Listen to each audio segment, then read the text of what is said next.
Kepercayaan masyarakat Jawa terhadap kemunculan lintang kemukus dengan datangnya pagebluk. Di masa pandemi seperti ini banyak bermunculan spekulasi-spekulasi terkait bagaimana pandemi ini berawal, apa yang menjadi penyebab, dan bagaimana ini akan berakhir. Di tengah masa pandemi COVID-19 seperti saat ini, banyak pihak yang menyatakan pendapat dan sudut pandangnya masing-masing sesuai dengan preferensi mereka. Ada yang memandang dari sudut pandang medis, ada yang memandang dari sudut pandang agama, hingga ada yang memandang dari sudut pandang konspirasi dan lain-lain. Ada di antaranya yang berdasar dan disertai dengan penjelasan ilmiah dan logis, namun ada pula yang tidak cukup berdasar dan menimbulkan disinformasi. Tulisan ini saya buat berdasarkan preferensi saya sebagai orang Jawa yang berada di dalam masyarakat yang beberapa di antaranya masih berpegang teguh pada ajaran atau ilmu peninggalan leluhur. Orang Jawa banyak dikenal memiliki berbagai peninggalan leluhur dalam berbagai bidang, seperti arsitek, tatanan sosial, budaya, kosmik, dan astronomi. Orang Jawa memiliki kebiasaan niteni atau dalam bahasa Indonesia dikenal dengan istilah mengingat-ingat sesuatu. Bisa juga dimaknai menandai sesuatu peristiwa. Dalam tulisan ini saya ingin mengangkat bagaimana orang Jawa mengembangkan ilmu tentang astronomi dalam niteni akan terjadinya suatu pagebluk. Pagebluk dalam kepercayaan orang Jawa dianggap sebagai suatu masa datangnya kekacauan, kelaparan, penyakit atau wabah, dan huru-hara. Namun semakin perkembangan zaman, pagebluk lebih diasosiasikan sebagai datangnya wabah atau penyakit, seperti halnya saat ini, di mana pandemi virus COVID-19 yang berdampak pada berbagai bidang. Sebagian masyarakat Jawa percaya dan menyebut ini sebagai suatu pagebluk. Mengutip tulisan, saking menakutkannya dampak pagebluk, orang Jawa mulai mencari pertanda atau niteni sebelum datangnya suatu wabah. Pada zaman Mataram Islam, pagebluk mulai dikaitkan dengan fenomena langit, yaitu munculnya bintang berekor atau komet. Orang Jawa menyebutnya dengan lintang kemukus. Menurut kepercayaan orang Jawa, kemunculan komet pada arah tertentu memiliki arti tersendiri, di antaranya sebagai pertanda kemunculan pagebluk. Komet oleh sebagian masyarakat Jawa sering disebut sebagai lintang kemukus. Hal tersebut karena di salah satu ujung bintangnya tampak seperti mengeluarkan asap atau kukus. Dalam bahasa Indonesia, komet dikenal sebagai bintang berekor karena asap yang muncul bisa sangat panjang seperti memiliki ekor.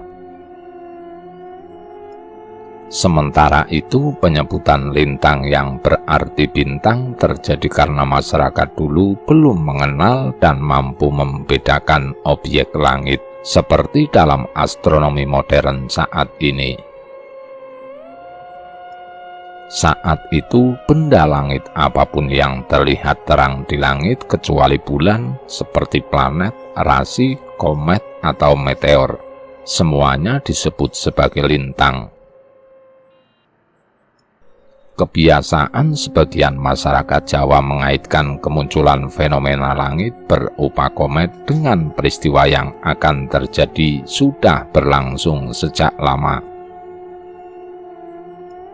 Menurut pendapat Widya Sawitar sebagai peneliti etnoastronomi di Planetarium dan Observatorium Jakarta, yang juga pembina Himpunan Astronomi Amatir Jakarta, mengatakan bahwa legenda lintang Kemukus setidaknya pernah tercatat dalam Serat Babat Sekaluh dumugi Mataram.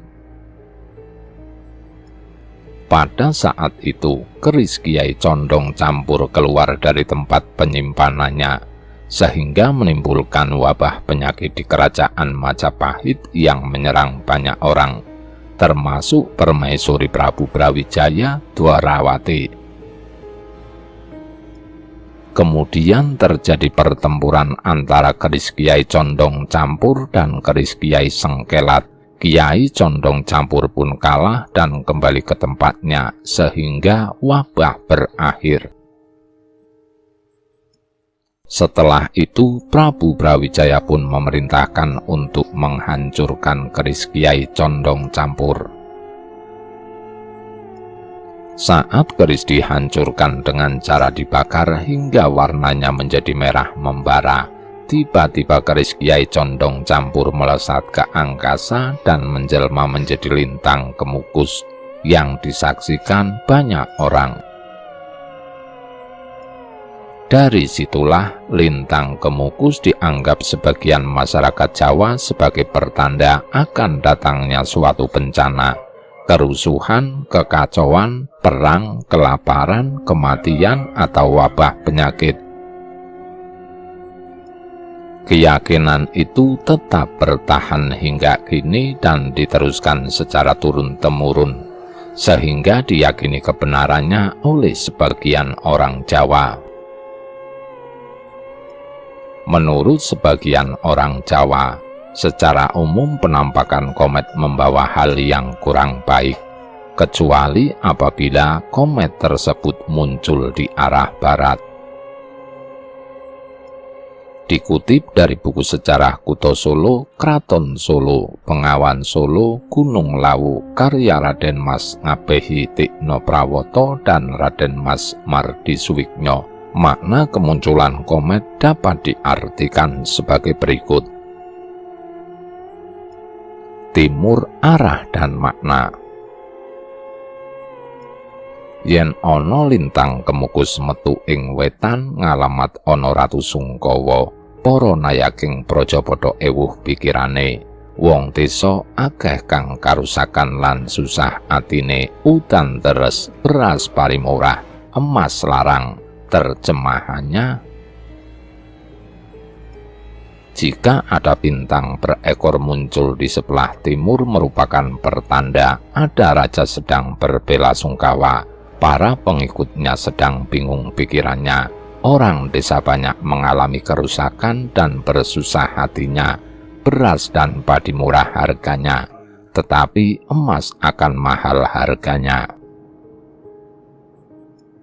Tenggara, arah dan maknanya. Kidul wetan ngalamat ana ratu surut atau sedo, wong desa akeh kang ngalih, udan arang, woh-wohan akeh kang rusak, ana pagebluk, akeh wong lara lan wong mati, beras parilarang, kebu sapi akeh kang didoli. Tenggara, pertanda ada raja meninggal, orang desa banyak yang pindah, hujan menjadi jarang, buah-buahan banyak yang rusak, ada wabah penyakit, banyak orang sakit dan meninggal, beras dan padi mahal, kerbau dan sapi banyak yang dijual oleh pemiliknya. Selatan, arah dan makna. Kidul ngalamate ana ratu surut atau sedo, para panggede padha susah atine, akeh udan, karang kitriwa hindadi, beras pari, kebu sapi murah regane, wong desa padha nelongso atine, ngluhurake panguwasane Pangeran Kang Maha Suci. Terjemahan selatan, pertanda ada raja meninggal, para pembesar sedang bersusah hatinya, banyak hujan, hasil kebun melimpah hasilnya, beras, padi, kerbau dan sapi murah harganya, orang desa merana hatinya, mengagungkan kekuasaan Tuhan yang Maha Suci.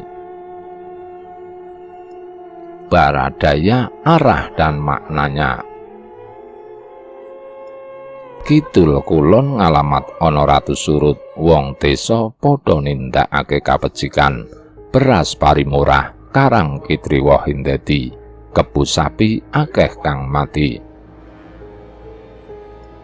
Baradaya pertanda ada raja meninggal, orang desa melakukan kebajikan, beras dan padi murah harganya, hasil kebun berlimpah ruah, kerbau dan sapi banyak yang mati. Barat, arah dan makna.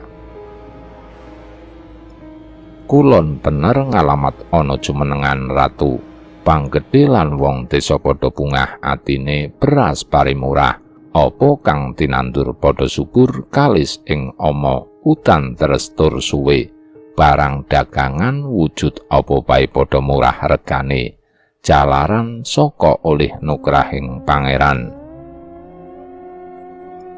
Terjemahan Barat, pertanda ada penobatan raja. Pembesar dan orang desa merasa senang hatinya, beras dan padi murah harganya. Apa yang ditanam akan berbuah subur dan cepat membuahkan hasil. Hujan deras dan lama, barang yang diperjualbelikan dalam bentuk apa saja akan murah harganya, karena memperoleh berkah Tuhan. Barat laut, arah dan maknanya. Lor kulon ngalamat ana ratu pasulayan, rebutan raja darbe elan pangwasane, para adipati padha tukaran rebut bener, wong desa padha sedih atine, kebu sapi akeh kang mati, udan lan gluduk salah mangsa, grahana marambah-rambah tur suwe, beras parilarang emas murah. Barat laut pertanda ada raja berselisih memperebutkan kekuasaan, para adipati berselisih memperebutkan kekuasaan, warga desa bersedih hatinya, kerbau dan sapi banyak yang mati, hujan dan petir akan terjadi di musim yang salah, kekurangan atau gerhana akan semakin meluas dan berjangka waktu lama, beras dan padi akan mahal harganya, namun emas murah harganya. Utara, arah dan maknanya. Lor bener ngalamat ana ratu ruwet penggalihe jalaran saka kisruh paprentahane, kang temahan nganakake pasulayan, banjur dadi perang, beras parilarang, emas murah. Terjemahan utara, pertanda ada raja yang kalut pikirannya karena kekeruhan dalam pemerintahan, akan timbul perselisihan yang berkembang menjadi peperangan, beras dan padi mahal harganya, namun emas murah. Dalam perjalanan bangsa Indonesia dan peristiwa langit yang pernah terjadi, setidaknya ada dua peristiwa besar di Indonesia pasca kemerdekaan yang dikaitkan dengan kehadiran komet atau lintang kemukus ini. Pertama adalah tragedi G30S yang dikaitkan dengan komet Ikeyaseki C1965S1 yang terlihat sejak pertengahan September 1965, dan kedua adalah meninggalnya proklamator Indonesia Soekarno yang dihubungkan dengan munculnya komet Bennett C1969Y1. Mencapai titik terdekatnya dengan bumi pada 26 Maret 1970, 3 bulan sebelum meninggalnya Soekarno, yang juga sebagai penanda transisi dari Orde Lama ke Orde Baru. Sumber kompas.id. Selain itu mengutip tulisan Ma'rufin Sudibyo, sepanjang sejarah peradaban manusia, komet telah dianggap sebagai suatu pertanda akan datangnya hal buruk. Salah satu yang mengungkapkan hal tersebut adalah Aristoteles. Filsuf berpengaruh yang hidup era Yunani kuno itu berpandangan bahwa komet atau bintang berekor adalah salah satu isyarat pembawa kabar akan datangnya suatu bencana. Kehadiran komet Halley beberapa tahun silam juga dikaitkan dengan peristiwa meninggalnya Julius Caesar di era Romawi, juga hancurnya penduduk asli Inggris dalam pertempuran Hastings tahun 1066, serta meletusnya Perang Dunia I di abad ke-20. Di Indonesia, penampakan komet Halley yang terjadi pada tahun 1910 juga dihubungkan dengan mewabahnya pes yang merenggut puluhan ribu jiwa penduduk di Jawa. Terkait dengan dinamika yang ada dalam kepercayaan masyarakat Jawa tersebut, ada anggapan bahwa pandemi COVID-19 yang terjadi saat ini juga memiliki keterkaitan dengan munculnya komet Atlas C2019Y4 yang pertama kali menampakkan wujudnya pada 28 Desember 2019. Kehadiran komet ini pertama kali teramati melalui sistem penyikian langit robotik Atlas Asteroid Terrestrial Impact Laser Alert System dengan senjata teleskop pemantul 50 cm di Observatorium Gunung Mauna Loa, Hawaii, Amerika Serikat. Namun kembali lagi, hal tersebut merupakan ilmu atau ajaran peninggalan leluhur yang telah ada dan secara turun-temurun berkembang di masyarakat. Keberadaannya kita anggap sebagai penambah hasanah dan wawasan keilmuan kita, bukan sebagai sesuatu yang harus diterima secara mutlak dan hakiki. Tetapi sebagai manusia, kita dituntut untuk menggunakan perasaan dan akal secara seimbang. Oleh karenanya banyak juga ajaran di luar peninggalan leluhur orang Jawa yang jika diamati secara seksama hampir memiliki kesamaan satu dengan lainnya. Ajaran tersebut menilai bahwa manusia adalah bagian tak terpisahkan dari suatu tatanan kosmis atau alam semesta. Oleh karenanya, hingga saat ini banyak tradisi atau ajaran bersifat teologi yang mengajarkan kita sebagai manusia untuk menjaga keselarasan dan keserasian dengan alam. Ada satu pendapat menarik terkait dengan korelasi antara datangnya pagebluk atau wabah dengan datangnya komet dalam lingkup menjaga keserasian dengan alam semesta. Wabah penyakit yang menimpa manusia adalah pertanda tentang adanya ketidakseimbangan mikrokosmos. Adapun kemunculan lintang Kemukus sebagai fenomena keluarnya komet dari orbit merupakan pertanda adanya ketidakseimbangan pada makrokosmosnya. Bukan tanpa alasan, karena memang dalam masyarakat Jawa kehadiran lintang Kemukus kerap disandingkan dengan peristiwa buruk. Ada sederet mitos yang senantiasa mengiringi kehadiran fenomena ini. Nuwun.